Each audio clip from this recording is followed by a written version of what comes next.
ಹೊಸದಾಗಿ ಯಾರು diploma computer science and engineering ಬ್ರಾಂಚ್ನಲ್ಲಿ ಅಡ್ಮಿಷನ್ ಮಾಡಿಸಿದಿರೋ ಅವರಿಗೆ ತಮ್ಮ ಫಸ್ಟ್ ಇಯರ್ನಲ್ಲಿ ಯಾವ ಯಾವ ಸಬ್ಜೆಕ್ಟ್ಗಳು ಬರ್ತವೆ ಅಂತ ಈ ವಿಡಿಯೋದಲ್ಲಿ ನಾನು ಏನು ಮಾಡ್ತೀನಿ ತಿಳಿಸ್ತಾ ಹೋಗ್ತೀನಿ. ಇದೇ ರೀತಿ ಎನಿ ಡಿಪ್ಲೊಮಾ ರಿಲೇಟೆಡ್ ಅಪ್ಡೇಟ್ಸ್ ಏನಾದರೂ ಬೇಕಾದರೆ ನಮ್ಮ ಯೂಟ್ಯೂಬ್ ಚಾನಲನ್ನು ಸಬ್ಸ್ಕ್ರೈಬ್ ಮಾಡಿ. ಸೊ ಬನ್ನಿ, ವಿಡಿಯೋ ಲೇಟ್ ಮಾಡೋದು ಬೇಡ, ವಿಡಿಯೋನ ಸ್ಟಾರ್ಟ್ ಮಾಡೋಣ. ಸೊ ನೋಡಿ, ಈಗ ನಿಮ್ದು ಹೊಸದಾಗಿ C25 ಸಿಲೆಬಸ್ ಅನ್ನೋದು ಏನಾಗಿದೆ, ಫ್ರೇಮ್ ಆಗಿದೆ. ಸೊ ಬನ್ನಿ, ನಿಮ್ಮ ಫಸ್ಟ್ ಇಯರ್ನಲ್ಲಿ ಫಸ್ಟ್ ಇಯರ್ ಮತ್ತು ಫಸ್ಟ್ ಸೆಮ್ನಲ್ಲಿ ಯಾವ್ಯಾವ ಸಬ್ಜೆಕ್ಟ್ಗಳು ಬರ್ತವೆ ಅಂತ ನೋಡ್ತಾ ಹೋಗ್ಬೋದು. ಫಸ್ಟ್ನೇದಲ್ಲಿ ನಿಮಗೆ ಇದು ಥಿಯರಿ ಸಬ್ಜೆಕ್ಟ್ ಆಗಿರುತ್ತೆ, ಇಂಜಿನಿಯರಿಂಗ್. ಮತ್ತು ಇಲ್ಲಿ ನೀವು ಜಾಸ್ತಿ ಟೆನ್ಷನ್ ಬೇಡ. ಥಿಯರಿ ಅಂದರೆ ಏನು, ಪ್ರಾಕ್ಟಿಕಲ್ ಅಂದರೆ ಏನು. ಥಿಯರಿ ಆಯ್ತಪ್ಪ ಅಂತಂದರೆ ಎಂಡ್ ಎಕ್ಸಾಮ್ ಇರುತ್ತೆ, ಪ್ರಾಕ್ಟಿಕಲಕ್ಕೂ ಎಂಡ್ ಎಕ್ಸಾಮ್ ಇರುತ್ತೆ. ಬಟ್ ಬೋರ್ಡ್ ಎಕ್ಸಾಮ್ ಯಾವುದೇ ರೀತಿ ಇರಲ್ಲ. ಅಂದರೆ ಕಾಲೇಜವ್ರು ಏನು ಮಾಡ್ತಿರ್ತಾರೆ, ಅಲ್ಲೇ ನೀವು ಲ್ಯಾಬ್ ರಿಲೇಟೆಡ್ ಎಕ್ಸಾಮ್ಸ್ ಅಂತ ತೊಗೊಂಡು ಲ್ಯಾಬನ್ನು ಮಾಡ್ತಾರೆ. ಸೊ ಇವು ಥಿಯರಿ ಅಂತಂದರೆ ಬೋರ್ಡಿಂದ ಕ್ವಶನ್ ಪೇಪರ್ ಎಲ್ಲ ಬರುತ್ತೆ, ಈ ರೀತಿ ಎಲ್ಲ ಮಾಡ್ತಾರೆ. ಅಂದರೆ ಇದು ಥಿಯರಿ ಆಗುತ್ತೆ.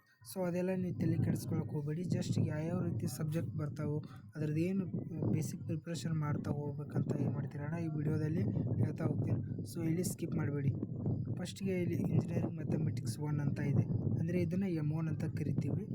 ನೆಕ್ಸ್ಟ್ ಬಂದ್ಬಿಟ್ಟು IT ಸ್ಕಿಲ್, ಅಂದರೆ ಇದರಲ್ಲಿ ನೀವು ಅಂದರೆ ವೆಬ್ ಡೆವಲಪ್ಮೆಂಟ್ ಸಮ್ ಬೇಸಿಕ್ಸ್ ಕಲಿತೀರ. ಫಾರ್ ಎಕ್ಸಾಂಪಲ್ HTML ಅಂದರೆ ಏನು, CSS ಅಂದರೆ ಏನು, ಜಾವಾಸ್ಕ್ರಿಪ್ಟ್ ಅಂದರೆ ಏನು, ಈ ರೀತಿ ಎಲ್ಲ ಏನು ಮಾಡ್ತೀರಾ, ಇಲ್ಲಿ ಬೇಸಿಕ್ಸ್ ಕಾನ್ಸೆಪ್ಟ್ಸ್ ಎಲ್ಲ ಕಲಿತಾ ಹೋಗ್ತೀರಾ.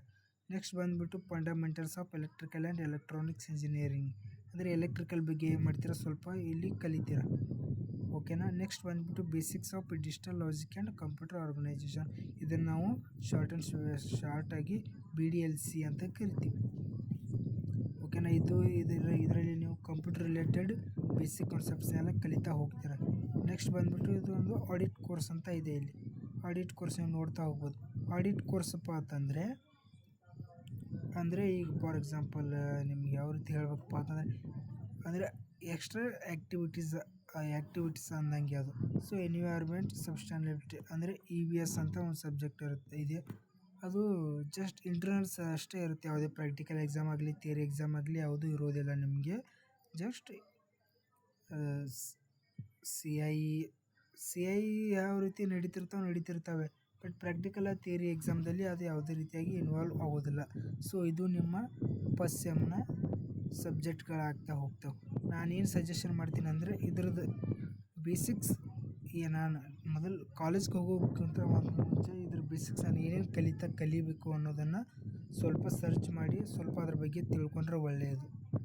ಓಕೆನಾ. ಇದು ನಿಮ್ಮ ಫಸ್ಟ್ ಸೆಮ್ನ ಸಿಲೆಬಸ್ ಆಗಿರುತ್ತೆ. ಸೊ ನೆಕ್ಸ್ಟ್ ಬಂದುಬಿಟ್ಟು ಸೆಕೆಂಡ್ ಸೆಮ್ನ ಸಿಲೆಬಸ್ ಏನಿದೆ ಅಂತ ನೋಡ್ತಾ ಹೋಗೋಣ. ಇದು ನಿಮ್ಮ ಫಸ್ಟ್ ಇಯರ್ನ ಸೆಕೆಂಡ್ ಸೆಮ್ನಲ್ಲಿ ಬರುವಂತಹ ಸಿಲೆಬಸ್ ಇದು. ಇಲ್ಲಿ ನೋಡ್ಬೋದು, ಇಂಜಿನಿಯರಿಂಗ್ ಮ್ಯಾಥಮೆಟಿಕ್ಸ್ 2 ಅಂತ ಇದೆ. ಇಲ್ಲಿ M2, ಅಲ್ಲಿ ಫಸ್ಟ್ ಸೆಮ್ಮಲ್ಲಿ M1 ಅಂತ ಇತ್ತು, ಇಲ್ಲಿ M2 ಅಂತ M2 ಇದೆ. ನೆಕ್ಸ್ಟ್ ಬಂದುಬಿಟ್ಟು ಇಂಗ್ಲೀಷ್ ಕಮ್ಯುನಿಕೇಷನ್ ಇದೆ. ಕಂಪ್ಯೂಟರ್ ಏಡೆಡ್ ಇಂಜಿನಿಯರಿಂಗ್ ಗ್ರಾಫಿಕ್ಸ್ ಅಂತ ಇದೆ, ಅಂದರೆ CAD ಅಂತ ಕರಿತೀವಿ ನಾವು. ಅಂದರೆ ಇಲ್ಲಿ ಡ್ರಾಯಿಂಗ್ ಬಿಡಿಸೋದೆಲ್ಲ ಬರುತ್ತೆ. ಮತ್ತು ಇಲ್ಲಿ ಥಿಂಕಿಂಗ್ ಪ್ರೋಗ್ರಾಮಿಂಗ್ ವಿತ್ ಪೈಥಾನ್, ಅಂದರೆ ಪೈಥಾನ್ ಬಗ್ಗೆ ಏನು ಮಾಡ್ತೀರಾ ನೀವು ಸೆಕೆಂಡ್ ಸೆಮ್ಮಲ್ಲಿ ಬೇಸಿಕ್ಸ್ ಕಲಿತಾ ಹೋಗ್ತೀರಾ. ಓಕೆನಾ. ನೆಕ್ಸ್ಟ್ ಬಂದುಬಿಟ್ಟು ಆಡಿಟ್ ಕೋರ್ಸಲ್ಲಿ ಇಂಡಿಯನ್ ಕಾನ್ಸ್ಟಿಟ್ಯೂಷನನ್ನು ಏನು ಮಾಡ್ತೀರಾ, ಕಲಿತಾ ಹೋಗ್ತೀರಾ. ಸೊ ಇದು ನಿಮ್ಮ ಎಂಟೈರ್ಡ್ ಫಸ್ಟ್ ಸೆಮ್ ಮತ್ತು ಸೆಕೆಂಡ್ ಸೆಮ್ನ ಸಿಲೆಬಸ್ ಆಗಿತ್ತು. ಇದೇ ತರಹ ಯಾವುದೇ ಬೇರೆ ಬ್ರ್ಯಾಂಚಿನ, ಫಾರ್ ಎಕ್ಸಾಂಪಲ್ ಸಿವಿಲ್ ಆಗಿರ್ಬೋದು, ENC ಆಗಿರ್ಬೋದು, ಮೆಕ್ಯಾನಿಕಲ್ ಆಗಿರ್ಬೋದು, ಇದೇ ರೀತಿ ನಿಮ್ದು ಯಾವುದೇ ಬ್ರ್ಯಾಂಚ್ ಇರಲಿ, ಯಾವುದೇ ಬ್ರ್ಯಾಂಚಿನ ನಿಮಗೆ ಏನಾದರೂ ರಿಲೇಟೆಡ್ ಇನ್ಫಾರ್ಮೇಷನ್ ಏನಾದರೂ ಬೇಕಾಗಿತ್ತಪ್ಪ ಅಂತಂದರೆ ಕಮೆಂಟ್ ಬಾಕ್ಸಲ್ಲಿ ಕಮೆಂಟ್ ಮಾಡಿ. ನಾವೇನು ಮಾಡ್ತೀವಿ, ಅದಕ್ಕೆ ತಕ್ಕಂಗೆ ನಿಮ್ಗೆ ಯಾವ ರೀತಿ ಬೇಕೋ ಆ ರೀತಿಗೆ ಒಂದು ವಿಡಿಯೋ ಮಾಡಿ ಅಪ್ಲೋಡ್ ಮಾಡ್ತಾ ಹೋಗ್ತೀವಿ.